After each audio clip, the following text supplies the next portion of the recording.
Hello and welcome to Foreign Dispatches, the program that takes you around the world in 25 minutes. I'm Layo Adegoke. On the program this week, tributes to South African icon, late Archbishop Desmond Tutu, as we explore his life and times on earth.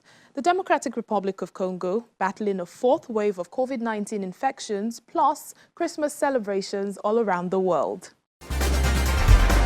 On Sunday, the 26th of December, South Africa woke up to the sad news of the death of Archbishop Desmond Tutu, the country's prominent cleric and activist. The 90-year-old man was an uncompromising foe of apartheid in South Africa, working tirelessly and peacefully for its downfall.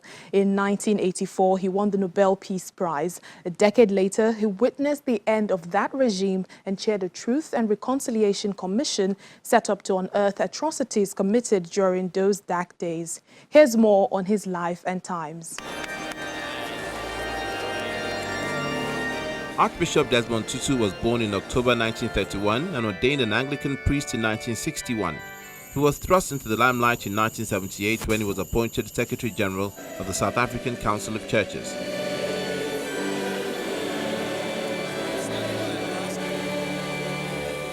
Talking and traveling tirelessly throughout the 1980s, he forced the West to focus on the suffering of South Africa's black majority under white rule. Apartheid is as evil, as immoral, as unchristian in my view as Nazism.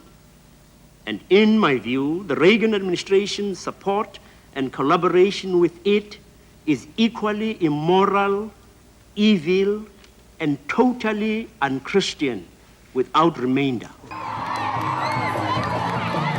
He was awarded the Nobel Peace Prize in 1984 for his nonviolent campaign to win racial equality for his people. In 1986, he became the first black head of the Anglican Church in South Africa when he was enthroned as the Archbishop of Cape Town, a position he retained for 10 years.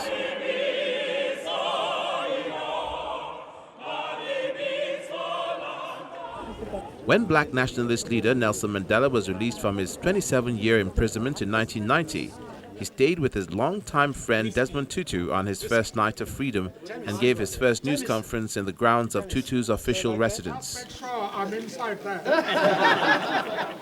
4 years later, an ecstatic Desmond Tutu was able to vote for the first time in South Africa's historic all-race elections. What hopes he may have had of a gentle retirement faded when President Mandela asked Tutu to head the Truth and Reconciliation Commission, charged with the delicate task of probing political crime committed during the apartheid era. In spite of failing health and undergoing treatment for potentially terminal cancer, he continued in his role as the nation's moral guardian. He regularly criticized the ruling African National Congress and was not averse to attacking Mandela's successors, Thabo Mbeki and Jacob Zuma. And thank you for your leadership. Thank you for your wisdom. Thank you for your love, Tata Tutu. Thank you.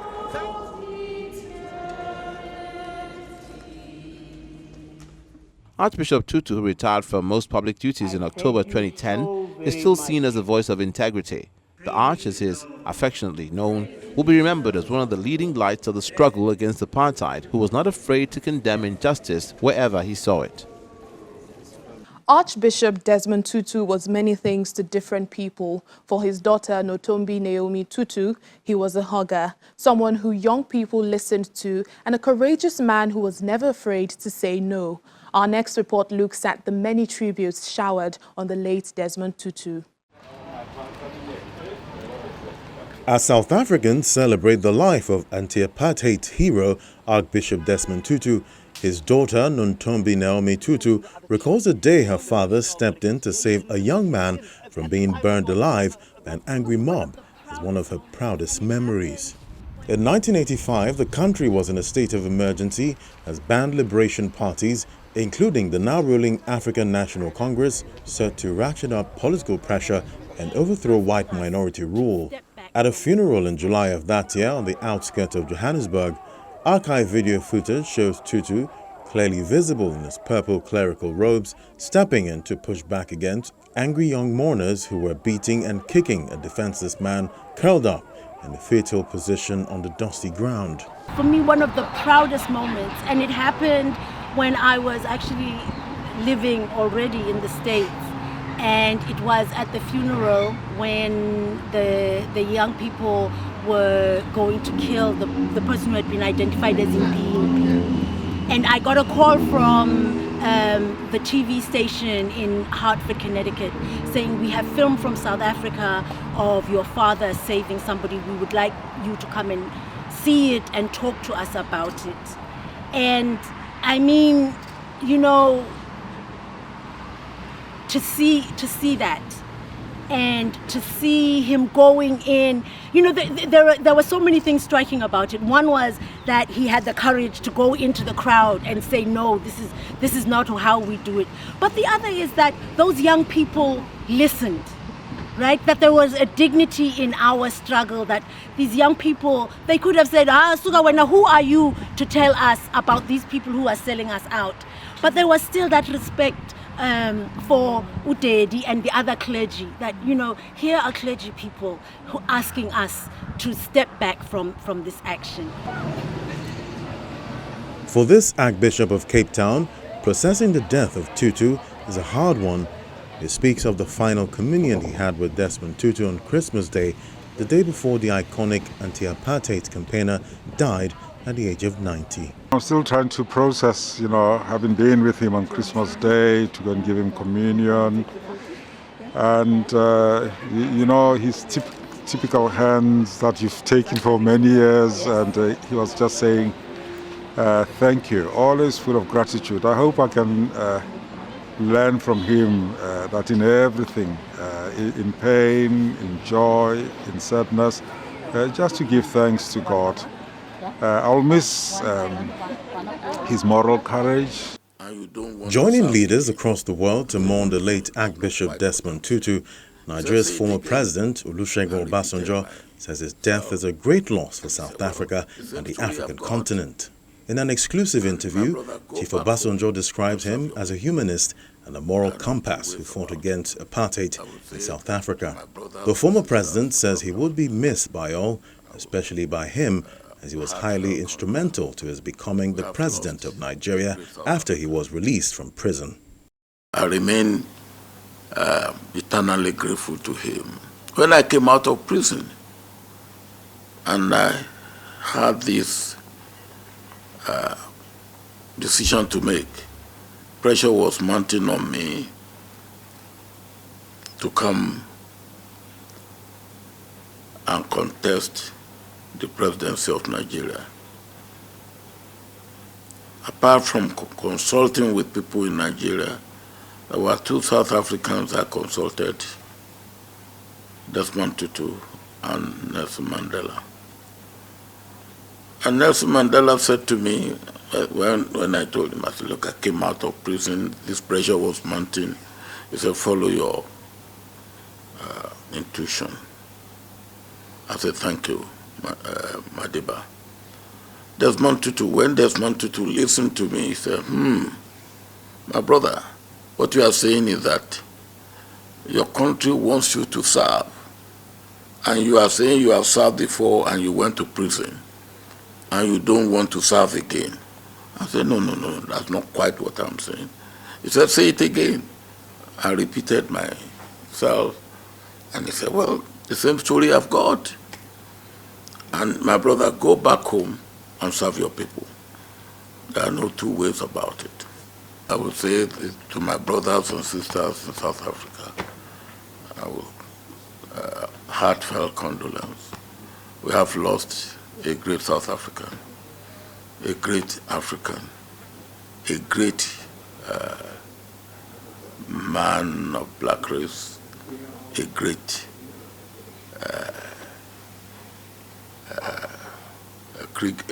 Christian, and as you rightly put it, a great moral compass. For South Africans, the Archbishop Desmond Tutu belonged to everyone. We used to claim a little piece of Desmond Tutu because he was baptized a Methodist. But the point is that even though he was an Anglican priest and bishop, ultimately he became the pastor of the nation. And his ecumenical spirit embraced every possible Christian denomination and every faith and people of no faith. So he belonged to all of us. And when he received the Nobel Peace Prize, I remember welcoming him back to South Africa with the words, "Now you belong to the world."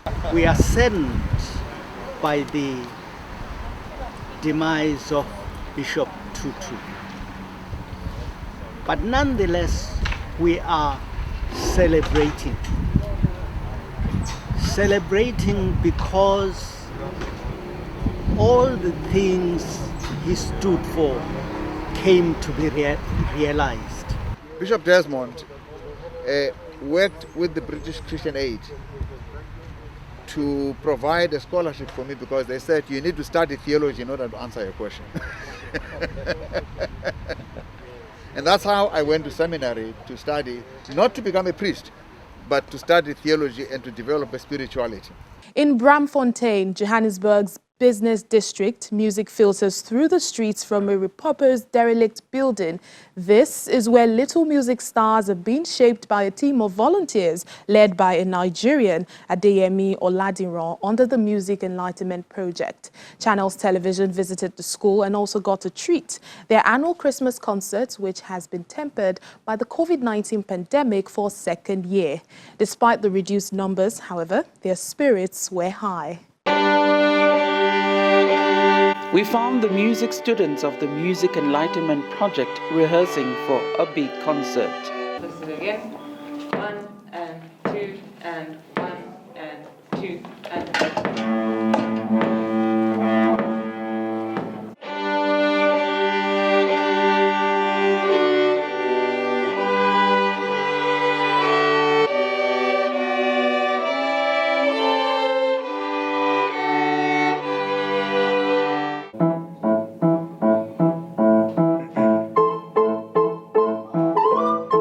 40-year-old Adeyemi Oladiran and a handful of teachers began this project in 2009, and many students have passed through these doors. What the project is about is we use music as a tool to redress past inequities. South Africa has a history of segregation in the past where certain population, were deprived of rights, of development, they were deprived of just so much. And music is one of the tools that even the government, identifies that can be used as a way of redressing these inequities.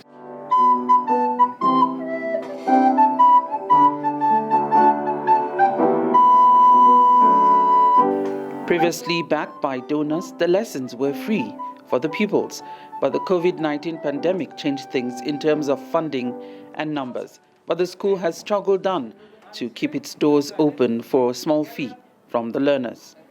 1, 2.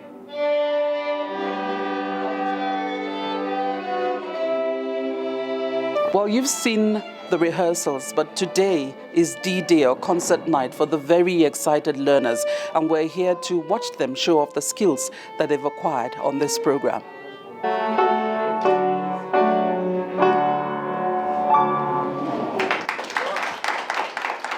And proudly show off their skills they did, from solos to ensembles.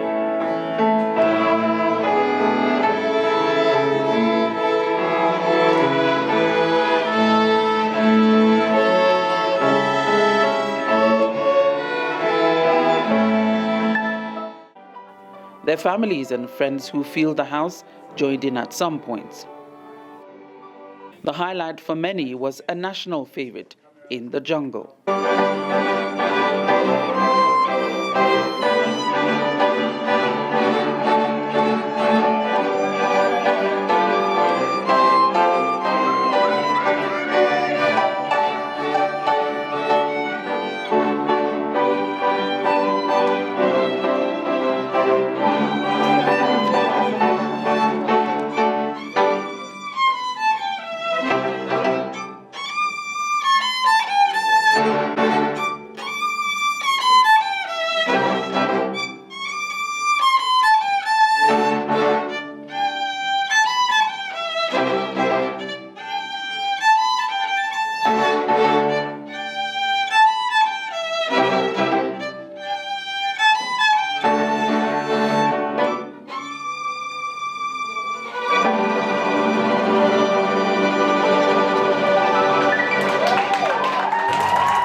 nervous at first, but it takes a lot of courage for me to stand here and play for people. And doing this is actually a great experience and something I look up to every day. The advice I would give is that if something is hard at first, you must never give up. You must just continue learning and soon you'll get it. The highlight for me being here is that I'm able to grow as a musician and impart the knowledge that I've learned over the years onto these beautiful children. I think music education is a very big thing to invest in, especially in Africa as well. These children are very passionate about music.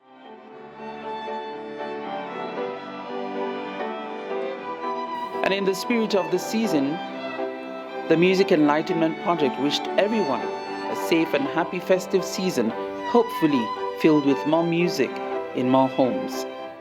When Foreign Dispatches returns in just a moment, we have more stories on the celebration of Christmas. Please stay with us. Welcome back. You're still watching Foreign Dispatches on Channels Television. Over in Egypt, the trees are decorated and lights are up in venues across the capital, Cairo, for this year's festive celebrations. After a tough year battling the COVID-19 pandemic, Egyptians say the Christmas season marks a positive start for the coming year. Decorations spread through Cairo and Giza, adorning squares and malls, with lit-up Christmas trees, Santa Claus statues and gift shops. Egyptians troop out onto the festive street of El to celebrate the beginning of a new year after the coronavirus pandemic restricted celebrations last year. Christmas is the beginning of a new year for us all. May God make it a good and blessed year for all of us, Muslims and Christians. A new day, a new holiday for all of Egypt and all of the world, of course. The idea is that after the coronavirus and the lockdown, we wanted to walk around in a joyous atmosphere. I think people are feeling happy. Malls and stores are using the opportunity of the season to encourage citizens to go back out, hoping to surpass the past year's pandemic fears. It's a chance to tell people that we're here. Come, watch and have fun. Let us get out of the coronavirus atmosphere and work hard again. It's a way for people to feel hopeful and share their joy. Christmas decorations are beautiful in color. They attract people and give the guests a feeling that there is a celebration, something is happening, that the coming year will be a happy year. But as Egyptians celebrate, they have to comply with safety rules. Wearing of face mask is obligatory in all public areas, including restaurants, cafes, cinemas, cultural places, universities, transportation means, worship places, and all entertainment venue. Egypt recorded 883 coronavirus cases during the past 24 hours. The country has reported over 378,000 coronavirus cases and over 21,500 deaths. Christmas in the United States is a very festive time of love and joy with much anticipation and excitement. Let's join our Washington correspondent Maria Bird to give us more details. Christmas 2021 in the U.S. was met with great expectations. President Biden's first Christmas at the White House and many plans for continuing Christmas traditions, like the annual National Christmas Tree Lighting. 5, 4, 3, 2, 1. Merry Christmas! Over the course of the past 99 years, presidents have continued this great American tradition of lighting the national Christmas tree through war and peace, struggle and progress. You know, for the evergreen tree reminds us that even in the coldest, darkest days of winter, that life and abundance will return.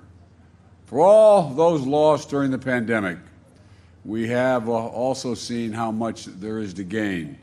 The appreciation and gratitude of the gift of time and the light of goodwill that we share as we look out for one another. This year, the U.S. economy was jump-started as Americans and tourists followed trends of Christmases past and made many retail purchases despite inflation and supply chain challenges. I want to buy the iPhone and he want to buy the Samsung 21 and they're all sold out. So we need to wait a little bit more, because for us that's living, for the tourists, I think lots of products are not, are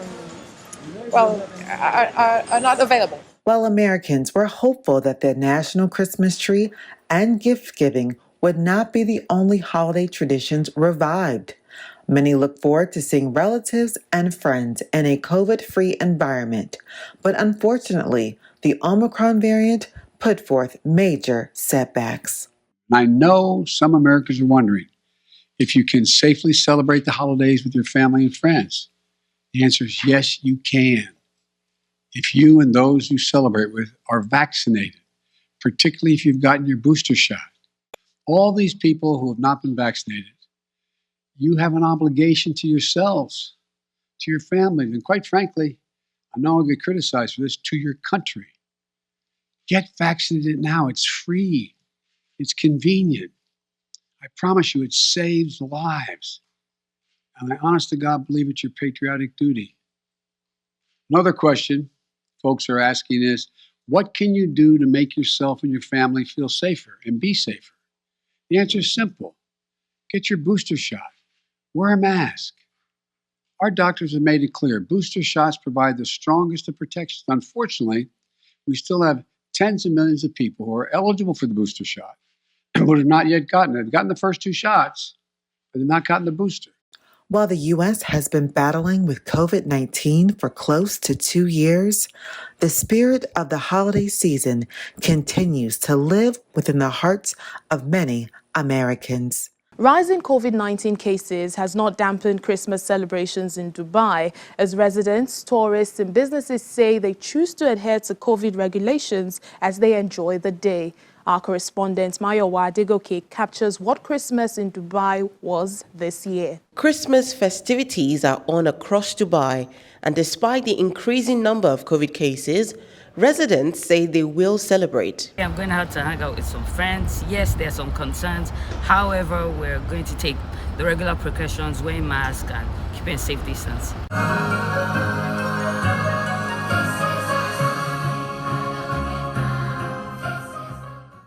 A mixed crowd of residents and tourists troop in to see what Expo 2020 has to offer today.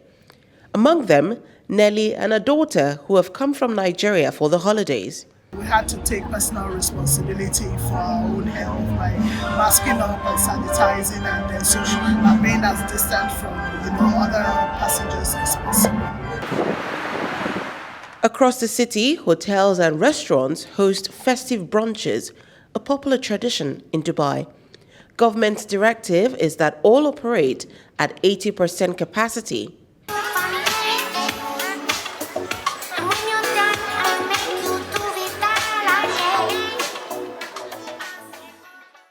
Today we are celebrating Christmas with the new norms from the government, which is 80%. We always obey the rules and regulations from the government. And bring my baby back to me. Please.